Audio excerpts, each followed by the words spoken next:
From Tally to Cali, It's time to wake up. Wake up! Wake up! WarChant.com is your ultimate Seminole sports source. And this is Wake Up War Chant, presented by Zaxby's Now here's WarChant.com's Aslan Hajavandi. and Corey Clark.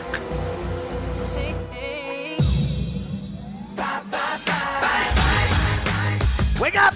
What up, everybody? Welcome on into Wake Up War Chant, presented by Zaxby's. I'm Aslan Hajavandi alongside Corey Clark. We work for WarChant.com. Use the promo code WarChant30 for 30 free days of access to the ultimate Seminole sports source. You are going to need it. Not going to start the show off by talking about Zaxby's, Corey. I'm not going to tell people how you just enjoyed some of the fried mushrooms, right, or how the smokehouse cheddar barbecue filet sandwich is probably the best sandwich I've had at Don't even Zaxby's. get into it. Don't even get into it. Even our friends at Zaxby's are like, dude, we get it. Our food is awesome.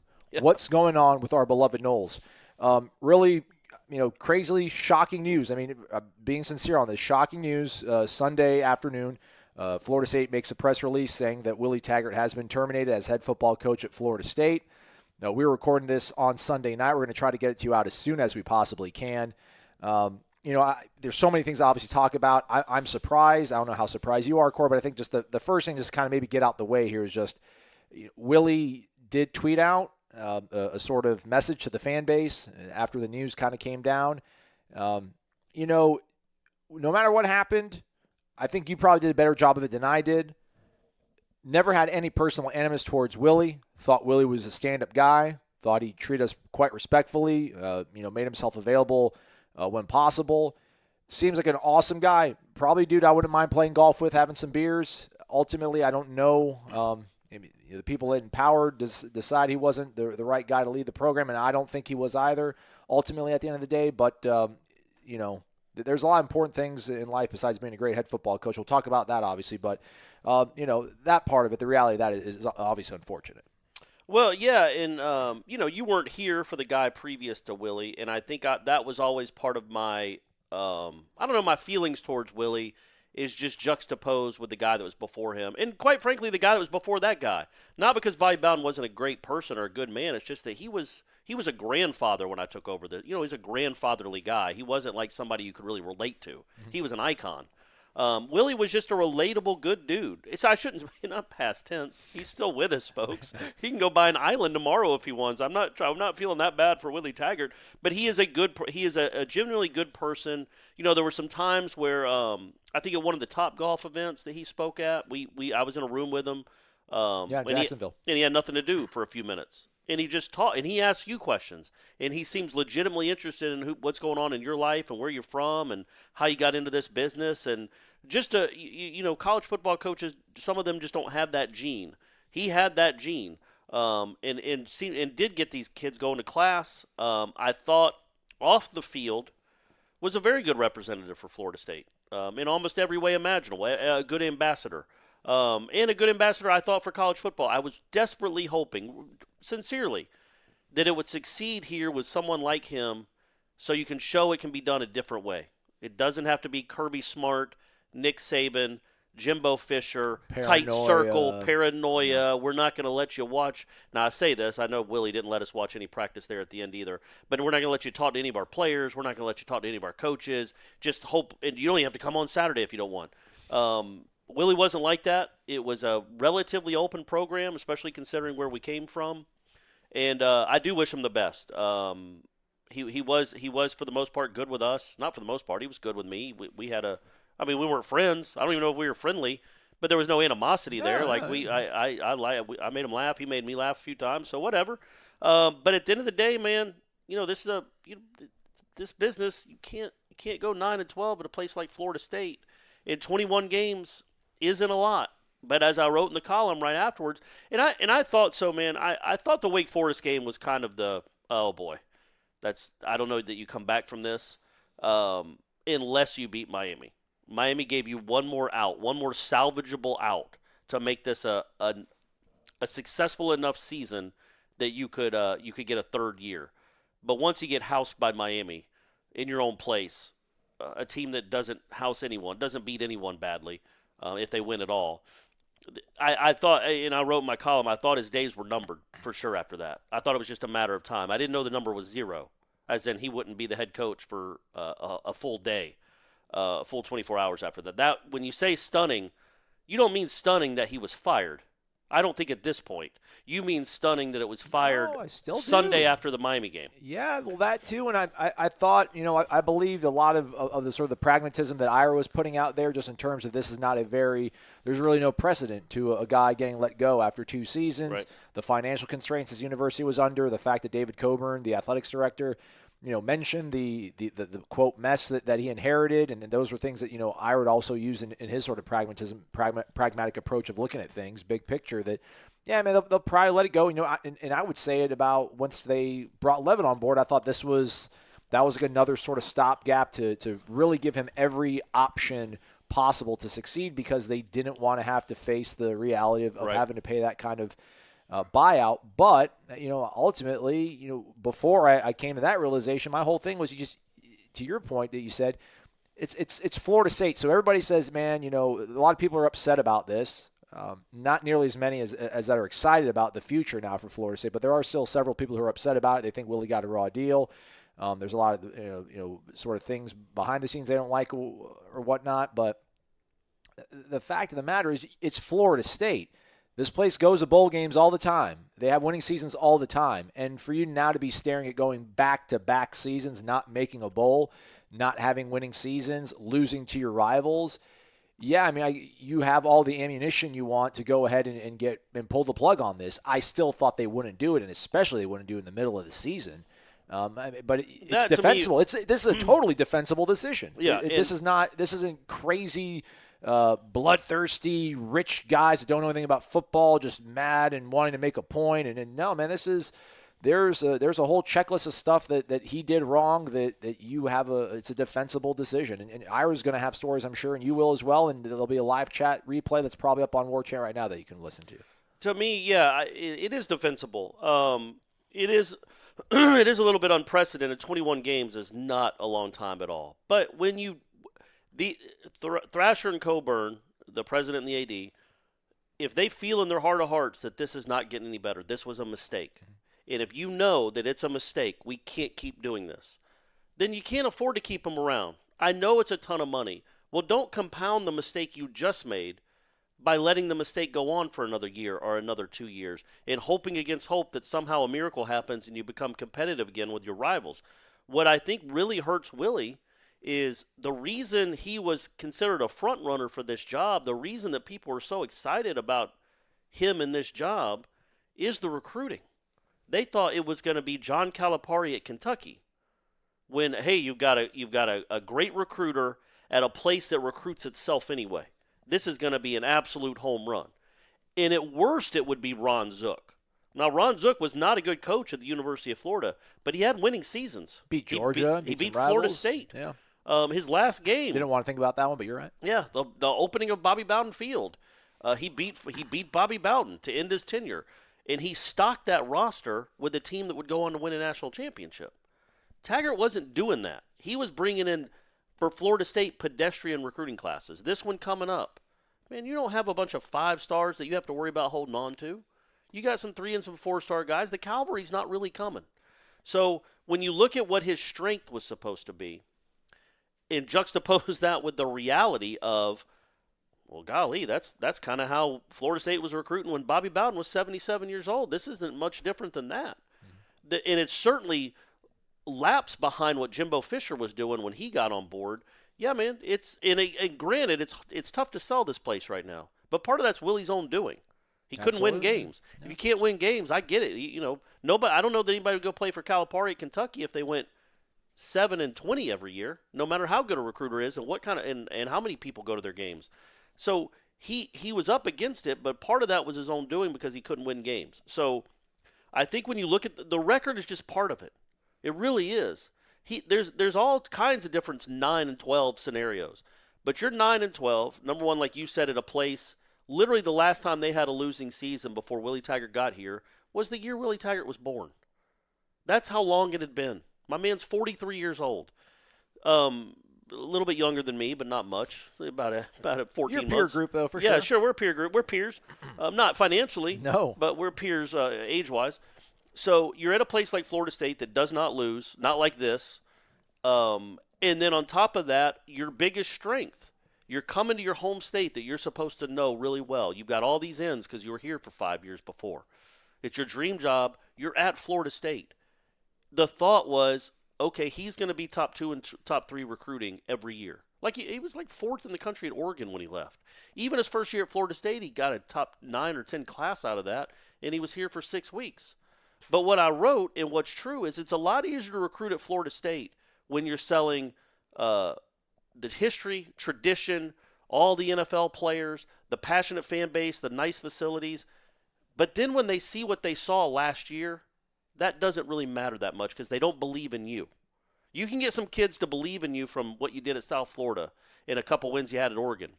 But once they saw what happened at Florida State these last 2 years, man, yeah, you were going to have another so-so recruiting class, again, by Florida State standards. How are you going to catch up with these guys you're trying to catch up to? And on top of that, your team is undisciplined. It's been undisciplined from day one. A lot of mistakes. We don't have to go into all of them. I'm sure we will. I'm sure there'll be an obituary, and we'll kind of relive some of the greatest misses of the Willie Taggart tenure. But when you're looking at why they made a change, they didn't have any hope. And you didn't either walking out of that stadium. What was your hope walking out of that stadium Saturday night? What was my hope? What was anybody listening to this show's hope about, you know what, just the inches? The great Jimbo Fisher once said, inches. We're just inches away. Nah, man, you're miles away from being anything relevant nationally, anywhere close to even being respectable. You got Kirk Herbstreit going on Instagram just ripping you for 3 minutes. Like you stole his mama or something. He was so mad about Florida State. I want to get this off my chest. I'm done with Florida State. I don't want to talk about them anymore. I hate the way they represent themselves. Their current roster needs to go back and watch the Bobby Bowden era, because it wasn't about talking trash and fighting. That's all they do. That's all. They're the most undisciplined team you're going to watch, and they're the terrible team. They need to focus more on execution and less on chirping. Does that make sense? You could steal a mom. I guess you'd kidnap her. Don't even think about it. Don't even think about right. it. Kirk, that'd be the last mistake you made. Yeah. So all this, it's just ugly. It was ugly, and I think Coburn and Thrasher, there's a long way of saying, it's kind of what I wrote. When you have, there was nothing, the cavalry wasn't coming on the recruiting cycle. You're not losing a top 3 class. You look inept a lot of times on the actual football field. The fans have had enough, which fans can't make decisions for you, but they've had enough, and apathy has really set in. And there was no hope. Number one, there's very few signs that the program is getting markedly better. They're 4-5. They're 4-5 last year. They're 4-5 this year. There was no step up, even against an easier schedule. And on top, there's just no hope that 2020 was going to be any different. And you looked worse against Miami with the $1 million coordinator calling the plays. And I thought that's the cruel fate for Willie. I mean, that's cruel. I mean, weirdly, I thought you looked worse against Clemson too. If you want to use those two as your barometers, yeah. Clemson, who's not as good, I don't think, as they were last year. No. And I don't think Miami's as good as they were last year. I guess they're similar. Defense is good, but similar to a program. You look worse against each of them. When you're trying to sell that you're pushing things in the right direction, things are in the right direction, and you look like that, man, that's a hard sell. And yeah, now they owe you and your staff probably $20 to $25 million they have to pay you. But they could not afford to have you come around next year and, in their mind, dig the hole even deeper. They want to stop the hole where it is and get the shovel out of your hand. And they thought that Willie was, just digging the hole deeper and deeper. It was not getting better. And it's hard to argue with him. Take a micro approach, because you're talking about what do you walk out of that stadium feeling hopeful about. And, I think we mentioned it a few times about, bringing in Kendall was going to be one of those things where Kendall wasn't going to be a long-term solution, but at least he maybe gets this thing back on track for you, and then you can recruit well off of that. And by the time he leaves, you've got a good pipeline built up. That obviously didn't happen. Then we start talking this season, a few weeks ago, about, hey, man, let's By the way, real quick, Kendall was awful on Saturday. Absolutely. Terrible. Absolutely. Okay, go ahead. And then we spent a few weeks here prior talking about, listen, man, no getting around it. You're not beating Clemson. But if you had a true dual threat quarterback, you're probably, 6-1, 7-1, going 6-2, 7-1. I mean, you probably, if you had a good, capable dual threat quarterback like a De'Aaron King, you're probably 7-1 going to that Miami game, and then you beat them. But watching that game, that one game, I mean, almost more than Clemson, showed you that they are more than just a quarterback away, right? I mean, they're more than just a quarterback. If they had D'Eriq King, they were still not beating Miami. No, and that was a terrible performance. Yeah, and I think somebody tweeted at me is like, well, y'all said just a few days ago that they were just a mobile quarterback away from being 7-1. I don't necessarily think it's a mobile quarterback. This guy had 50 touchdowns in 9 games. Mm-hmm. That's extra special. So, and we talked about Justin Fields and Jalen Hurts. These are extra special college athletes. Right. I don't know that like a John Franklin. Is doing anything for you. Mm-hmm. He can run around, but I don't know that the offense is any better or this team is any better. And I think really that would just be like you said. I think you mentioned it a few times when we talked about it.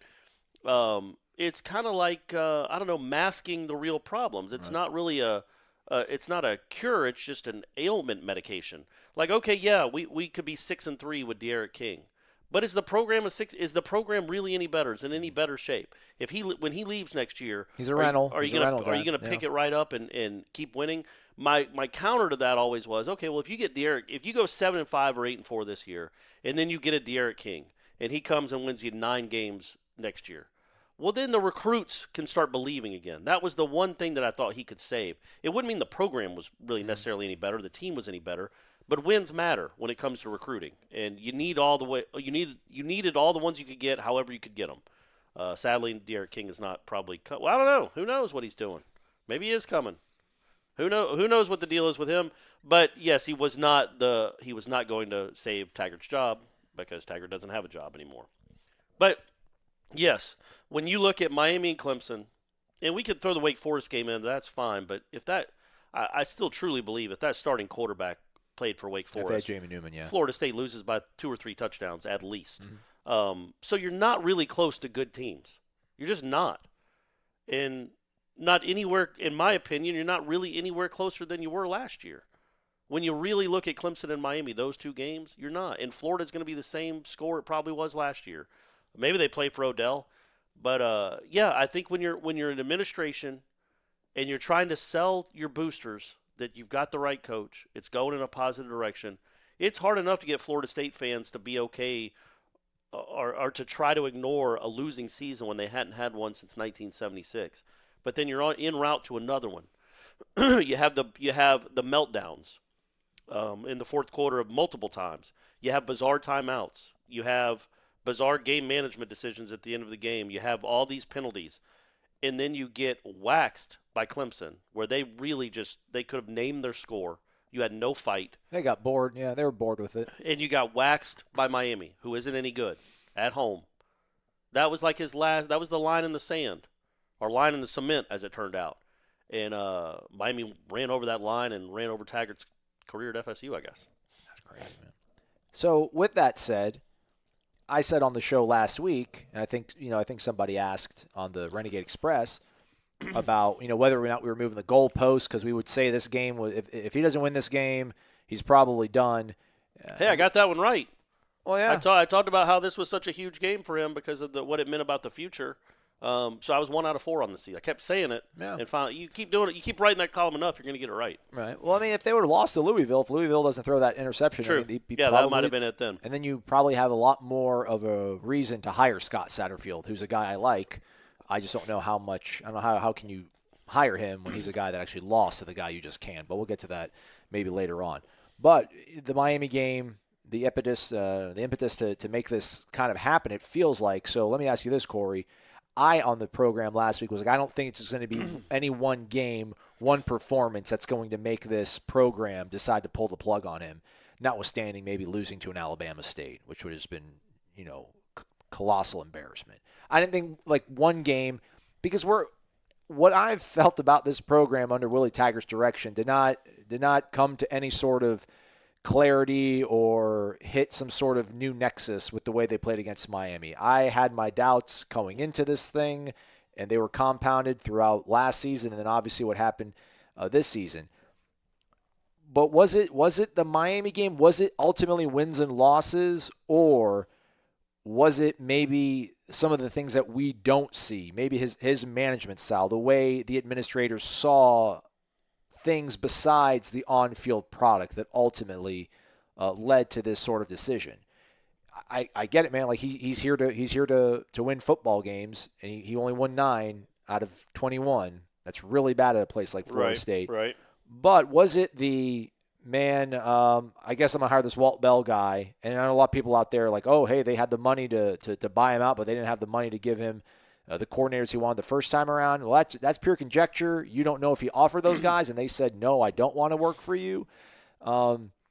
But, yeah, I mean, just the mismanaging in terms of compiling his first staff, and then the whole David Kelly fiasco, having to keep him as an on-field guy, and you're coaching a man down. The fact that they invested, you know, I'm sure they sat him down and were like, what do you need? How can we help you, Willie? You know, we need to make sure this does not go wrong. What can we do? And like, hey, man, give me Kendall Browse. Okay. And give me Randy Clements. Okay. You know, what was it?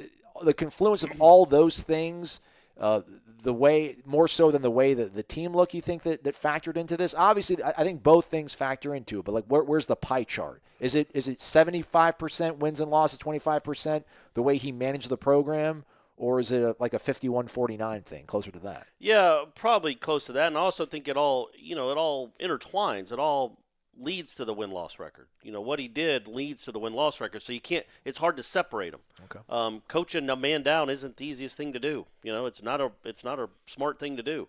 But, you know, they wanted Dugans, which I get, but they didn't want Kelly. Like, you know, if he could go back in time, 24 months? Almost 24 months? 22 months ago?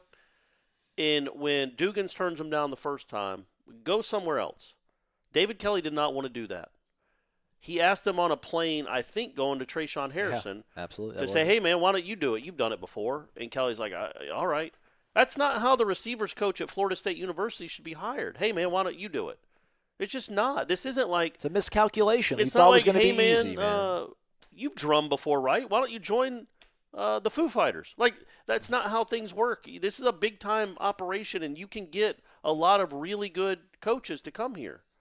And I know he was in a crunch – a time crunch, but not that big a time crunch that you just throw your hands up after one guy says no, allegedly, apparently, and say, all right, why don't the guy sitting next to you on the plane, well, why don't you do it? Let's get the band back together. Yeah, so there were a lot of miscalculations along the way. And I'm sure Ira will be writing this. I guess we do this every time a coach leaves Florida State. We'll do like a look back at some of the things that were going wrong behind the scenes, and I think we will do that some this week. Taggart Tales.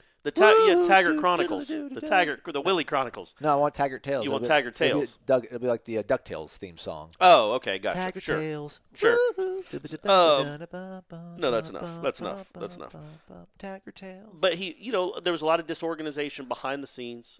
The practices, as we know, some of them weren't. Some of the drills seemed nonsensical, Well, let's say, to be fair. The Saturday Night Live recruiting thing he had the first season was started 2 hours late. There was no organization to it. All these big guys he brought in did not end up working out. The second time around, Saturday Night Live was an afterthought. The IMG trips, now a dubious sort of amount of money invested, especially when he goes and tells you that they had a great day of practice. When we were there and we watched the first 15 minutes of practice, and the defensive line was yelling at each other, the offensive line was getting chewed out at, go on and on and on. Sure. So, there were just a lot of mistakes that he made along the way, obviously. 9-12 doesn't happen by accident. And this wasn't – the program was not in good shape when he took over. We all understand that. We've talked about it ad nauseum. I've defended Willie to the hilt against you a lot about how bad a shape the program was. But it wasn't in this bad a shape, where it wasn't completely overmatched. But it should never be completely overmatched. And still, as bad a shape as it was in, the attitude, the mindset, the entitlement that had been festering in that locker room, and obviously he couldn't clean all of it out. It wasn't bad. The roster was still as such that you can find a way to 8 wins. You don't have to get completely blown off the field by NC State. That bad team went into Gainesville and beat a bad Florida team. This bad team got destroyed by a bad Miami team in Tallahassee. Yeah, 2 years later. Like there were no real tangible signs other than, the offense is a little better. Is the defense better than it was before he took over? Absolutely not. Oh, no. Is special teams? Not really. Oh, absolutely not. Offense? Probably. A little. Yeah. Marginally. I think it took a big hit with the in terms of the statistics after the Miami game. Yeah. Another and Bryles was awful in that game. And that's with a quarterback that you didn't recruit. He picked out, man. He got Hornibrook. But I'm saying, like, Hornibrook is probably, we'd say he at least won the Louisville game for him. And he wasn't even somebody you recruited. He was just a guy that happened to fall in your lap, sort of, because you couldn't sign a prep quarterback. They tried to get Nick Starkel. That's where they were at when getting Alex Hornibrook. Like Willie tried to get Nick Starkel, and then I think by the time because you can't be beggars can't be choosers, and when you don't sign a prep quarterback for 2 straight recruiting classes, that's what you're left with is the Alex Hornibrooks of the world. Okay player, nothing great. Certainly couldn't compete in that environment on Saturday, and they did nothing for him. They did nothing to help him other than, hey man, why don't you just kind of sit back there and wait a few seconds until you get killed, and then get back up, and then wonder why you're not still at Wisconsin.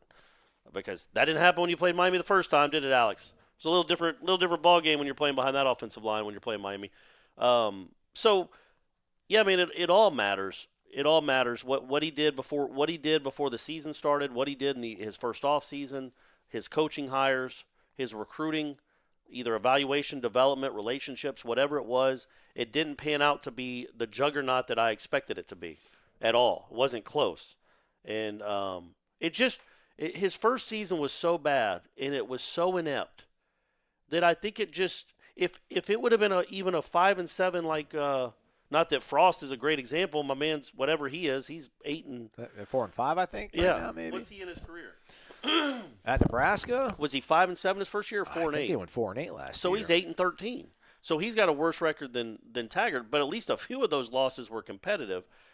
The fact that Taggart got obliterated in every loss his first year, and then his second year you're like, okay, he's got Bryles, he's got more of his guys, he's got a 21-3 lead at home against Boise in the opener, and then they melt down, and you continue to see the undisciplined play, you continue to see a sideline that doesn't really truly understand clock management, and calls bizarre timeouts and makes bizarre in-game decisions, and you see a team that, like, I apologize for keeping it clear in my throat. The play that won the game for Miami, that iced the game.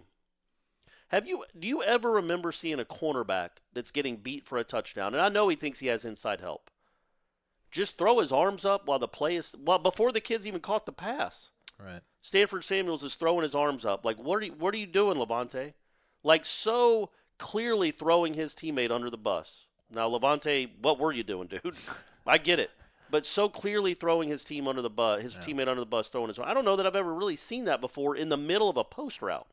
Yeah. As the kid's still not even in the end zone, he's throwing his arms up. It's just that's where the team is, man.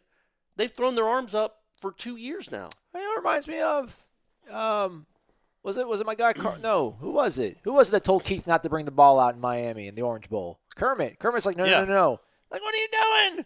And we're all like, what are you doing, Keith? And Keith's like, I got this.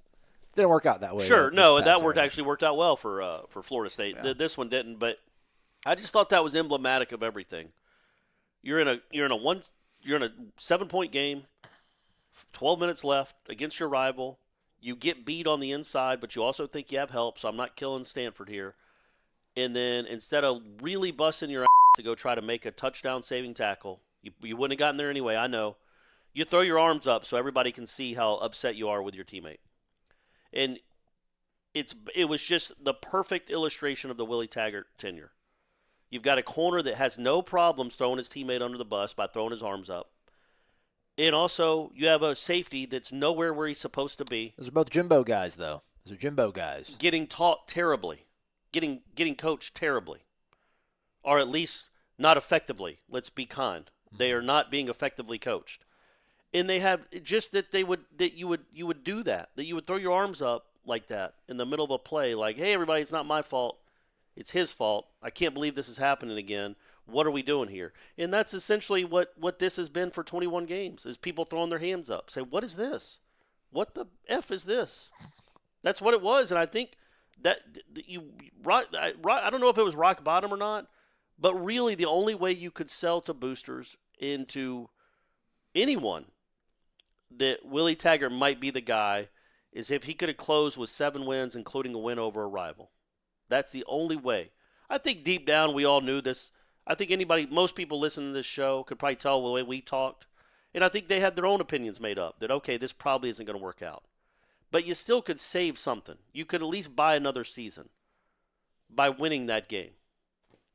Knowing how important it was. His team should have definitely known. I know Willie Taggart knew and his coaching staff knew how important that was. They go out there and lay, I don't know, maybe the biggest egg of the season. So that's the repercussions of that, man. And Coburn knew it. Thrasher knew it. They knew what was on the line in that game. And, you know, you got 6,000 Miami fans dancing and partying like crazy in your end zone, and they're 5-4. It ain't like that's a great Miami team, but they get to celebrate, and you lost to them both years you played them. Apparently, there was a Miami fan on the telecast that was wearing a T-shirt that said something like, "Please keep Willie." No, it was 4 of them. They had their shirts made up that said "Keep Willie," with a box and a check mark. Yeah, they had 4 of them. Yeah, man, that's where it was. And Florida State fans, I'm sure, wore those shirts for Al Golden. Yeah, Al Golden and the guys in Florida too. Who was Jim McElwain? And McElwain. Yeah, I mean that's what happens. But yeah, it was.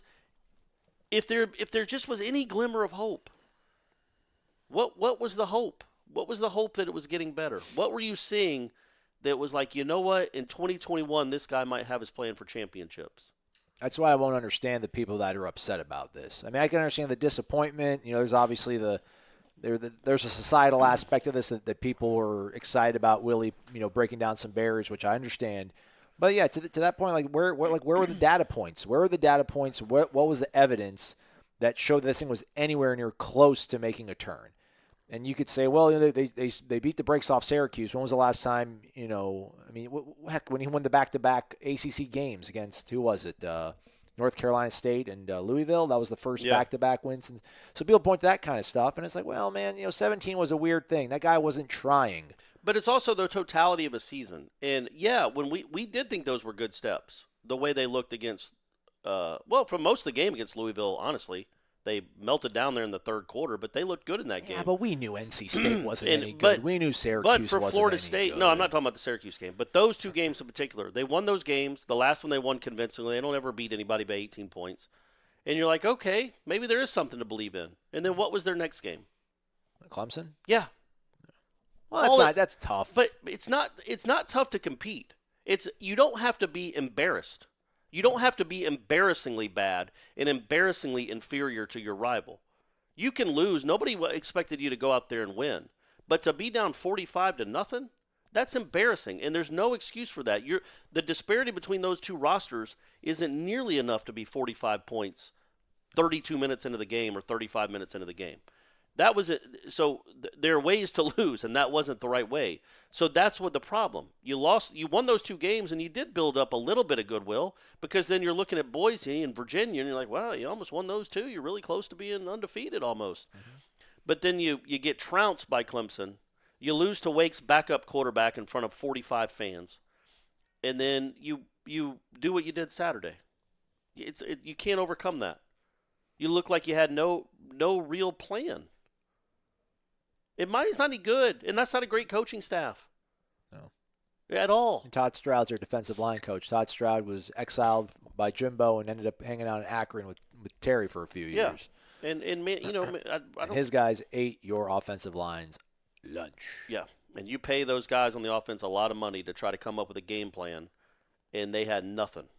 Nothing. That's to me, that's the cruel irony in all this was that these guys are hired to help save Willie's job, and then in the most crucial game, they failed him. I mean, to the worst degree, maybe their professional lives.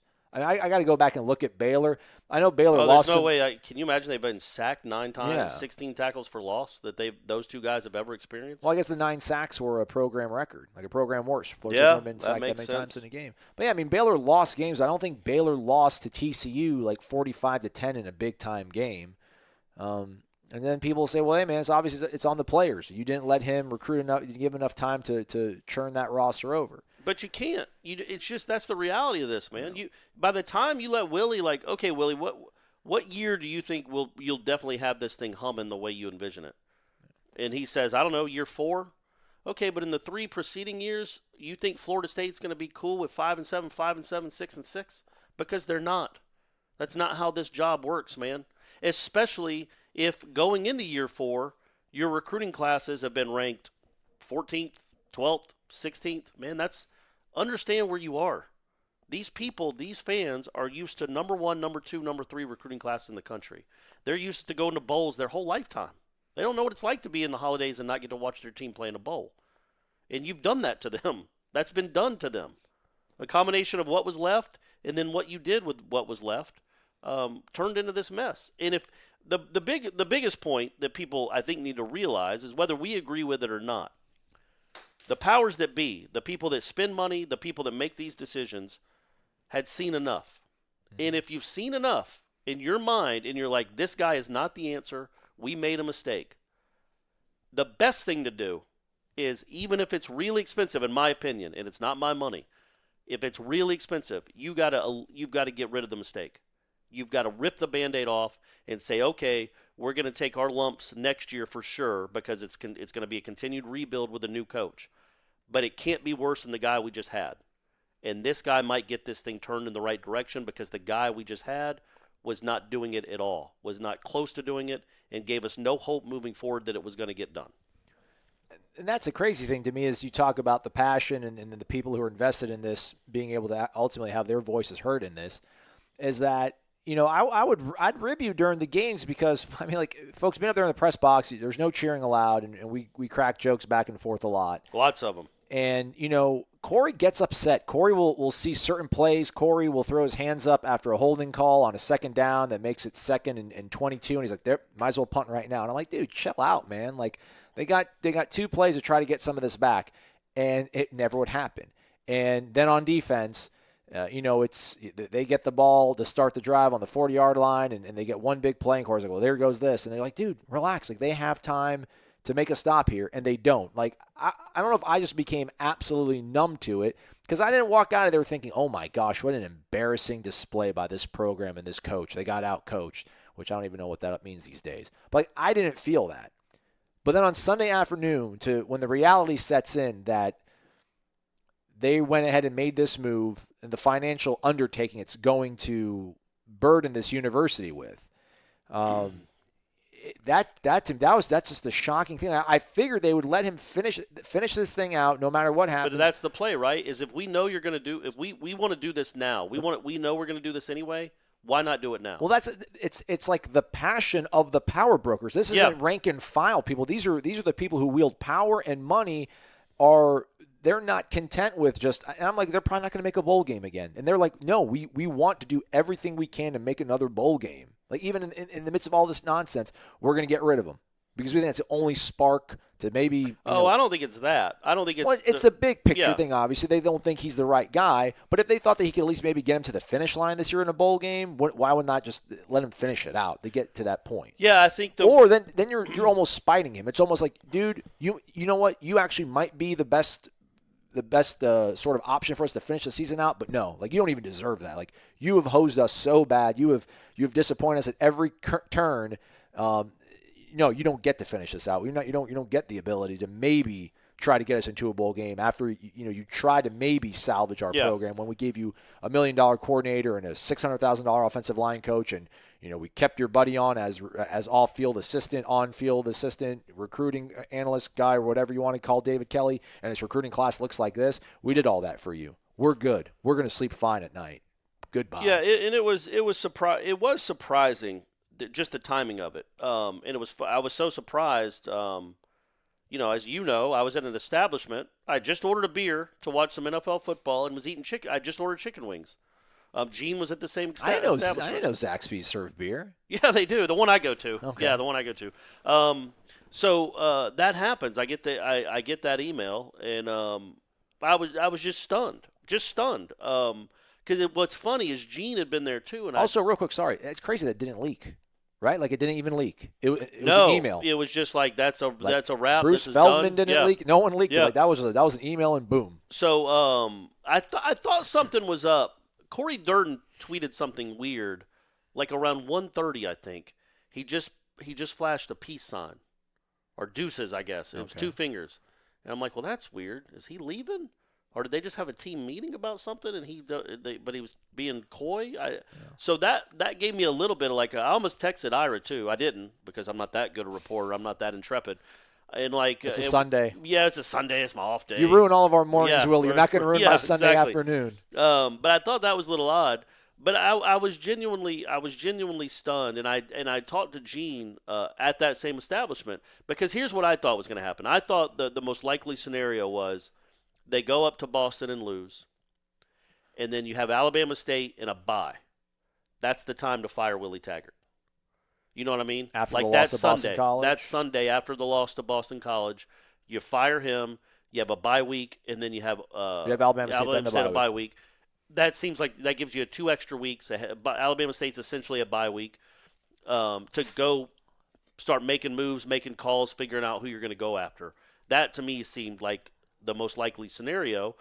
And then, no, it was after the Miami game. And I think the thinking is, I'm sure that it crossed their mind. They know what the schedule shapes up as. Like, okay, if we're going to make a hire, let's give whoever the interim coach is a couple of weeks to get ready for Florida and blah, blah, blah. But I think the thinking there is, well, why put off to the middle of November? Why put off next week what you can do right now?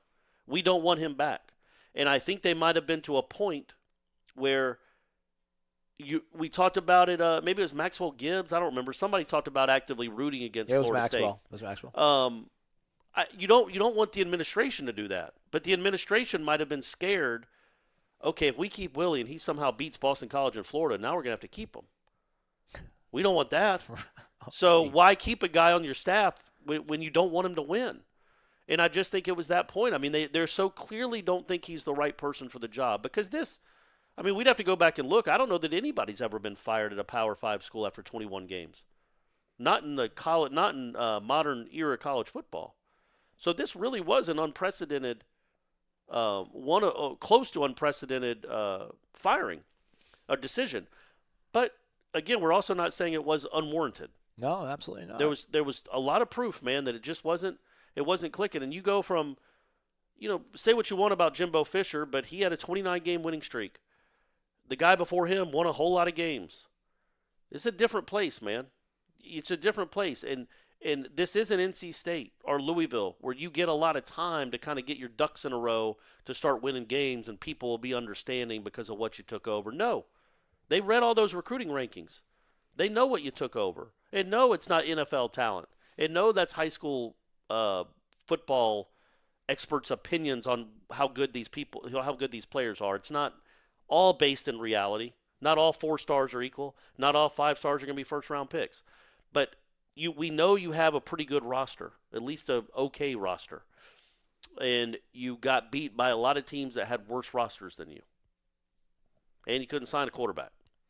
Hey, man, let's talk more about the timing and also maybe float a name out there from the hot board. Gene Williams, been covering the Noles since 1996, went to Florida State, nobody more invested, and has a better line to the power brokers at the university. Has his hot board up on warchant.com. Use the promo code WARCHANT30 for 30 free days of access to the Ultimate Seminole Sports Horse. We'll float one of the names out there that Gene has apparently heard as a potential candidate and talks about this stuff, again, as Willie Taggart has been released from his duties as head football coach at Florida State University. Come right back. At Birch Orthodontics, they know what a difference a beautiful and healthy smile can make in your life. They take the time to get to know you and perform a thorough exam so that they can make an individualized treatment plan just for you or your child. They use the latest technology in a warm and comfortable environment. So whether you are interested in traditional metal or clear braces or clear aligners, they can give you the smile you deserve. They know investing in your smile means investing in your future. And at Birch Orthodontics, they are honored to be a part of your smile journey. Serving Tallahassee for 16 years and supporting the Noles since forever. Check them out at birchorthodontics.com. BURCH orthodontics.com. Welcome back in. It's Wake Up War Chant presented by Zaxby's. I'm Aslan. He is Corey. Subscribe to the podcast, please, and then immediately unsubscribe. But be sure to then resubscribe so that you are subscribed. And remember, folks, it's free. A lot of folks do listen to YouTube. By the way, shout out to everybody who came out to the Bar None Foundation fundraiser on Friday night at the Corner Pocket Bar and Grill. We met so many of our great subscribers. We'll try to give you a shout out tomorrow, but we have this stuff to talk about with the coaching staff. So you'll forgive us for not giving you shout. Can you remember the names? I remember a couple of them. Chris and Sydney, I remember them from San Diego. San Diego, Chris yeah. and his adorable daughter Sydney. Yeah. Shout out. She's a voracious reader. Yeah, there you go. Brought 4 books. That's not good. Shout out to, I think, Shane from South Carolina. It was a guy I remember, and then our guy Travis from Colorado. Yeah. Which we have a good story to tell about that. We'll save it for another episode, though. The ticket fiasco. Yeah, no, I know what you meant. But we do appreciate it. We raised over $3,500 for the Bar None Foundation, which helps out underprivileged families here in our community. So that's a fantastic thing. All right, so the timing thing. You know, a lot of presupposition goes. I shouldn't say this. Assumption goes into this. I could probably be a good writer because I know big words. I just can't pronounce them. That's fine. Spell them. I think. Oh, don't get me there. I think a lot of people want to believe in this administration in terms of them being able to get it right. I hope they have a plan. I think as I saw somebody tweet out. Yeah, that would be good. I would think, and maybe this is wishful thinking because I am an alumnus and I hope for the best for this university. I would hope that if they have gone ahead and fired Willie and are going to get ready to absorb this sort of financial cost and this burden, that they do have a plan in place. So I ask you, Corey, would you assume firing him midseason, that means that they have somebody probably well in mind that they can get?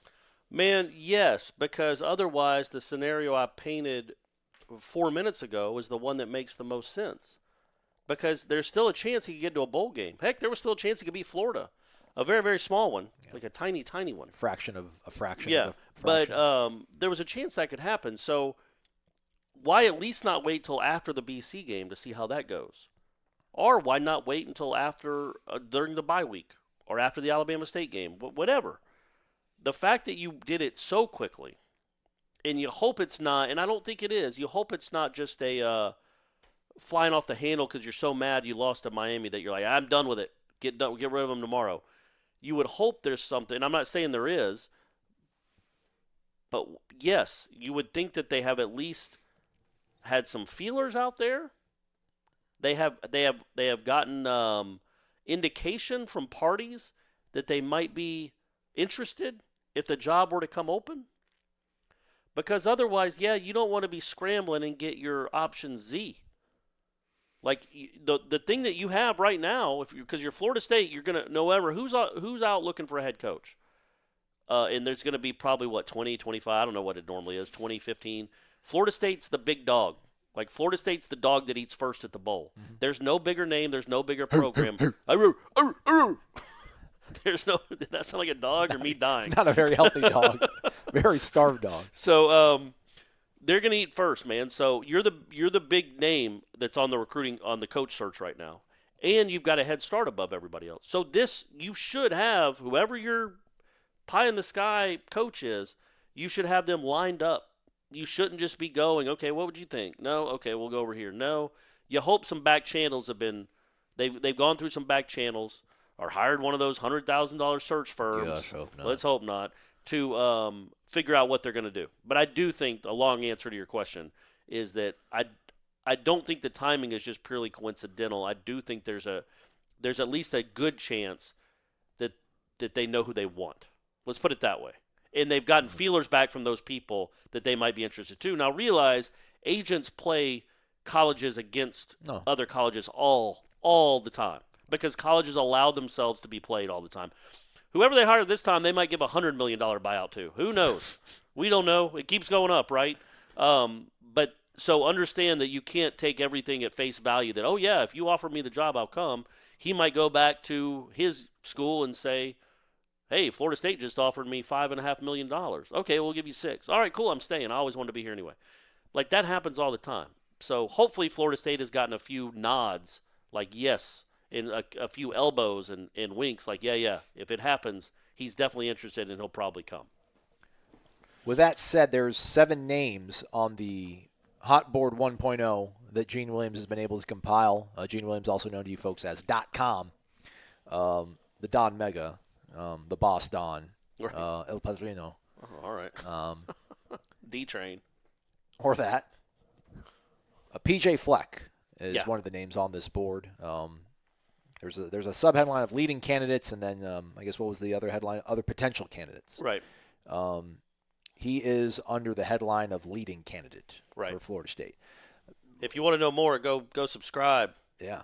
That's What's what we that call promo? it, tease. What's that promo? War Chant 30. There you 33 go. days 33 of access. days. The coaching search probably won't last 30 days.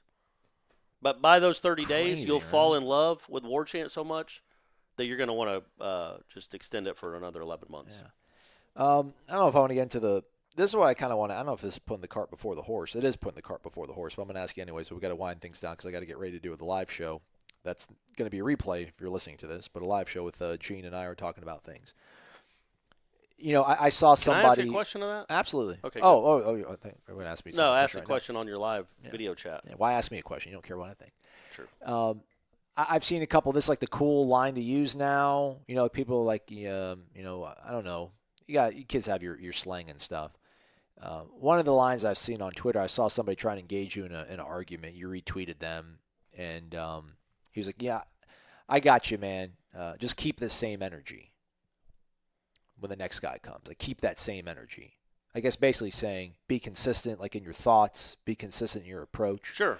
So I hope everybody realizes when you say stuff like that to this show, to my guy there and me, we will keep the same energy. They can hire PJ Fleck, anybody else on that board, and if they go 5-7 and are staring at going 5-7 again, and they look that bad, and they mismanage things, and they laugh off things of not being fully staffed on a Division I FBS Power 5 program, like it's not going to be a big deal, that will give me cause for concern. Well, and if the recruiting is pedestrian at best. And the recruiting's not well, if the practices seem a bit, mishmash and not a lot of rhyme into the reason, and they hire a pretty odd staff. But all that aside, don't you think, because we're in it more than these people. You know, the people listening to this, they don't see the stuff we see. I'm just talking about, frankly, on the practice field or being at a press conference or anything else, interactions. 9-12, if PJ Fleck is here and he starts his career going 9-12, yeah. Yeah. Yes. Of we will course. keep that energy. That energy will be the same. I assure you. Of course. And if his recruiting classes are falling apart or not very good and he's not in on a lot of guys, absolutely. That's just, I wasn't on this show at the end of Jimbo's tenure here, but I was on another show. And yeah, hour number 2. We were pretty hard on Jimbo that season because that was an embarrassment too. You lose your starting quarterback and you rank number 3 in the country, and next thing you know, you're 3-6 and you're getting beat 35-3 by Boston College. If you listen to that Seminole headlines or you read the columns I wrote that year, yeah, there was nobody was like, hey, Jimbo's all right, give him time. His program was cratering, and he wasn't doing anything about it. So yeah, I get it. I understand it, but we all saw it.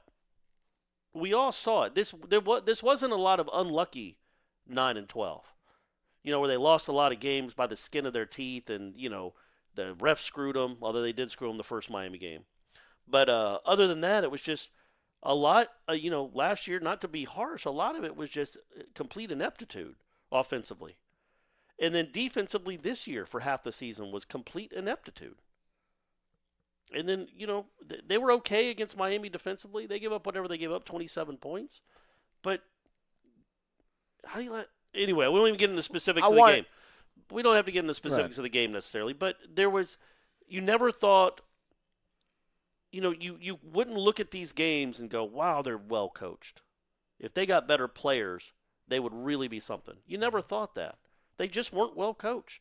There was a moment, and I'm not kicking dirt on the guy as he's being lowered into the ground.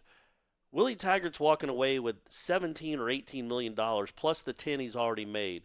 So I'm not going to feel too bad for the guy. So when I say this, I understand he just got fired, so it feels like I'm kicking a guy while he's down. But their first punt they received on Saturday, they didn't make him punt many times, but the first punt they got, they had 10 guys on the field to return that punt. How many are you allowed to have out there? 11. The very next punt, I noticed it from the 9th floor. I think we're a floor above the coaches, right? Or below. We're a floor above the coaches. At least 1 or 2. I noticed they only had 10 guys on the field. The very next punt, very next series, I think Miami has to punt again. Florida State has 10 guys on the field to return that punt. And there is a Miami gunner by his own sideline, jumping up and down, waving like, hey, nobody's covering me. Willie Taggart has to call a timeout because he's only got 10 guys on the field for a punt. This is game 21, man. Why does it keep happening? After last week, when he had to call a timeout on a kick return because he only had 10 guys, and he ripped the play sheet out of Mark Snyder's hand or whatever he did, and then it happens again. So something's getting lost in translation, obviously with the players, but also with the coaches, and they're just not a well-coached team. And you get paid a lot of money to be well-coached, to be a good coach, to recruit well, and to win games, and he was doing none of it. That doesn't mean he's not a good coach necessarily. Maybe in the right fit somewhere he could be great, but it wasn't great for this university, quite obviously. Not with these lights. Yeah, man. I don't know. I think it might have been the lights. Yeah, I don't know. Some people could be a good editor of the Thomasville Daily Herald, but they probably wouldn't Times Enterprise. Come on. Times Enterprise. Yeah, maybe not as good at the AJC. Right. Sure. I mean, I would have been great at both. You know that. Obviously, and so would have Ira. So it's a bad example. What I want to ask you, and then we'll go out on this, basically, is being consistent, maintaining that same energy of being critical. If it is a PJ Fleck, whoever inherits this job, I know people they're just chomping at me to say it. Not going to do it. But I guess I am going to do it. They're going to inherit a worse program than Willie Taggart inherited, I feel. Whoever gets this job. I think they're going to inherit a worse roster. Okay. But maybe not a worse program. Maybe the culture, the infrastructure. I think and that was that's the word I should have used and I didn't when I was And another added benefit of this too is that if Willie knows he's a dead man walking, not that he explicitly would, but I mean, you think about even if Nick Saban decided midseason, like a Steve Spurrier, like I'm done with this, even that crazy maniacal lunatic Nick Saban would slowly start tapering off and decompressing, and that program would start to lose stabilization. So I think part of it too is that if Willie knows like he's a dead man walking, they get blown out at Boston College, we're going to keep holding on to him regardless. Maybe some things start getting allowed to slip. The way that Jimbo checked out in this program in the middle of 17, you saw what happens when you have 2.5 months of a head coach that doesn't care anymore, what that can do to a program. I think they kind of maybe learned their lesson a little bit in that way too. Yeah, if he thinks he's gone regardless, then why let him do this for the next 2 weeks? Yeah, that's a good point. But I do think, the culture was the word I meant to bring up when I was talking about Stanford Samuels in that play with Levante Taylor. Like, I do think the culture is better, but it's just marginally better because, again, how does that happen? How do you have Dante Lucas doing what he did before the Wake Forest game? And then he did it again against Miami. Yeah, and I didn't see that, but apparently he did, huh? He went and so he didn't.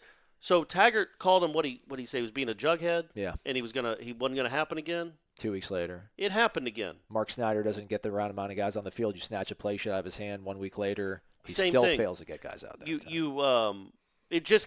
The same things kept happening over and over and over, and.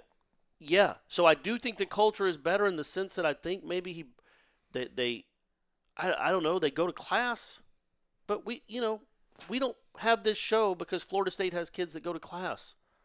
We don't have a website dedicated to how they're doing in English. I know it's college, I get it. Cam crushed ENC 1103. What up, dog? Talk to him afterwards. So question 13, you seem to struggle there for a little bit, but you really found your stride about 15 or 16. When did it really click for you? Yeah, so we don't do any of that. We understand that War Chant is here because Florida State's been a great program forever, and people are really interested in this program or are passionate about it. And going to class is fine, but what happens on Saturday is 99% of their concern, and certainly with the administrators too. And 99% of their concern has been bad now, well, for 3 years really. But yeah, for these 2 years especially, there's no hope. You're watching your rivals celebrate on your field every year. Hey, do you want to know what happened in Over-Under? Oh, sure, man. Keep tabs of that. We tagged everybody who won on the Over-Under. I had their names on my phone, but my phone's not within grasp of me right now, so I'm not going to read it. It's on the website, folks. Everything is on the website. Corey's instant reaction column. this podcast, obviously. Gene and Ira are going to have a live Q&A, which hopefully you watched earlier. And the hot board's up there as well. Again, there's like 7 names on there. The one of the leading candidates in terms of the pecking order. PJ Fleck rowed the boat. Yeah, the head coach. That was at Western Michigan. He won at Western Michigan. How long has he been at Minnesota? I think this is year 2 for rowing the boat in Minnesota. What did he do there his first year? You're making me look it up, which I am. Look it up, Aslan. You need to start saying that more. Look it up, Aslan. He's 38 years old, so he's between my brother and myself. He could be our peer group. He went 5-7. He's in year 3. I apologize. 5-7 year 1, 7-6 year 2. He's now currently 8-0. They're going to play Penn State in a big-time game in the Big Ten. Now, they haven't beaten – like I know that 8-0 is shiny, and it's impressive. I don't think they've played anybody that's any good. I think they've kind of somehow had a weird Big Ten schedule where they didn't have to play. They beat South Dakota State, who's FCS, at Fresno State, Georgia Southern, at Purdue, Illinois, Nebraska, Rutgers, who fired their coach, and Maryland, whose first-year coach looks in over his head as well. In Nebraska, where Scott Frost is 8-13. So yes. That is a shiny record. Right. I get it. 8-0 is cool. We'll see how he finishes out because I think he's got some tougher games coming along. Isn't that the same profile, though, man? Isn't this very Willie-esque almost? Like you flipped a program in Western Michigan, which I think might be a little bit of there's less, I think, of a history tradition of winning there than it was at Western Kentucky. They went 1-11 his first year, 8-5, 8-5, 13-1, gets a Power 5 job. Yeah, and then he obviously, I would imagine he wants to turn the Minnesota job into something else. Like I don't think he wants to be long-term at Minnesota, but you can't. You got to do due diligence, man, and you've got to see, okay, is this a flash in the pan? Were these a bunch of seniors that, what's this roster? Are these mostly his guys? Who's he going to bring with him? I mean, Jimbo left you right at the end of the season. I just wish the signing day stuff was back to normal during these coaching searches because it really does have to expedite things almost to lightning speed. But I think if Florida State's willing to say, man, we'll write off this recruiting class completely. We'll just take 20 dudes who want to show up. We'll have a camp. We'll have tryouts. Odell will be here. And also, I was talking about that with somebody at the bar when we were talking about if this happened is, and you mentioned it too, I think. And this obviously isn't what you want to do. But, you could have Odell be an interim for a year if you can't find your right guy this year. My point is if you don't believe that if you don't believe PJ Fleck has what it takes to coach here, I don't know why you wouldn't. I'm just saying if you don't. You don't have to go make that hire and guarantee him $21 billion to come here. Yeah. But yes, you also don't want to have an interim coach. That's hard to do too. So scrap that because how do you recruit with an interim coach? How do you do that? You can't. It's Odell. I'll be here, man. Bringing my boss. I'm still gonna be here. But they do have a little bit more time this time than they did last time. It's not after the last game of the season. It's after the 9th game of the season. So you got a 3-week head start to kind of figure out who you want, and you could really do some deep digging into who these guys are. David, if you're listening to the show, man, let me know. I'll watch film of these games. I'm sure if I would watch more film of Willie, I might be able to warn us. Or can I sit in there? Can I sit in the interview and I ask them what their mantra is? Okay? Can I ask them their favorite movie? You're hung up on the movie. I'm not. I'm hung up on do something. The guy who asked that question on Renegade Express 2-3 months ago about do something in my line of work is about the worst case scenario. Like in the medical field, do something is somebody's flatlining, they're dying. Do something, save their life. Do something, doctor. Do something. Anything. We got to get a better credo than that. Yeah. Okay. Well, his is row the boat. You like that one? I'm not a big fan of that one. Well, it's some sort of symbolism. Yeah. Which, whatever. I'm not huge into it, but all right, I guess I get it, man. You got to keep, nose to the grindstone and do your part and, keep rowing or whatever. We're going with the Chattahoochee. People listen to this know who I want to hire.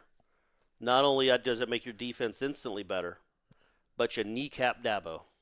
You kneecap him. And all this, what do I do? Who am I going to go get? Is Belichick? Will you get me Belichick? Get me Belichick or somebody like that. Give me the Baltimore Ravens defensive coordinator, and I might have you know what I mean? So that's what you got to do is rip it from Dabo. Whatever he's got, rip it from him. Right? Yeah. Or you could take Manny Diaz. He's a Florida State guy, right? He is. Come home. Yeah. I tell you what, Kirby should come back home. Yeah, he was GA here. He had a lot of good times here in the early 2000s being a GA. I will say the one thing that Miami had, that was another thing, and we'll go. It's been a long show. With reason, I mean, but still a long show. When I was sitting down, when I was on the sideline with whatever it was, 8 minutes to go in that game, I do think Florida State and Miami are basically the same program right now. I think Florida State has a much better chance to get back quicker because I wrote about it. Higher ceiling, better tradition, a stadium that's on campus, blah, blah, blah. But the one thing that Miami had going into that game and still has is a defense. Like their offense isn't very good. Their offensive line's bad. I don't even know if they have a great coaching staff. And I don't know if their quarterback's great. But they have a real defense. They have something they can count on in every game. They have an elite defense. When's the last time Florida State was elite on either side of the ball? 15 defense. 15 defense, I guess? That wasn't really elite. In that 14 offense wasn't elite. And the defense wasn't, but that 14 offense wasn't even elite. So really it's been probably since 2013 that you were as elite at anything as Miami is right now on defense. So, hey, go get Manny Diaz. Then you kneecap them. They got to do another coaching search. They might end up with Luther Campbell. They might be completely out of coaches. He'll be really good at recruiting, though, and they'll be a juggernaut with that. He's Corey. I'm Aslan. Thanks for listening to Wake Up War Chant presented by Zaxby's. If you want an adventure, you could climb a mountain or ride dune buggies through the desert. Or you could just head to your neighborhood Zaxby's. Introducing the Smokehouse Cheddar Barbecue and Southwest Chipotle Filet Sandwich Meals. They're brand new, and they'll take your taste buds to wild and exciting new places. Both feature our famous hand-breaded chicken, and they're both available for a limited time. Only at your neighborhood Zaxby's. And don't miss Jumanji: The Next Level, only in theaters.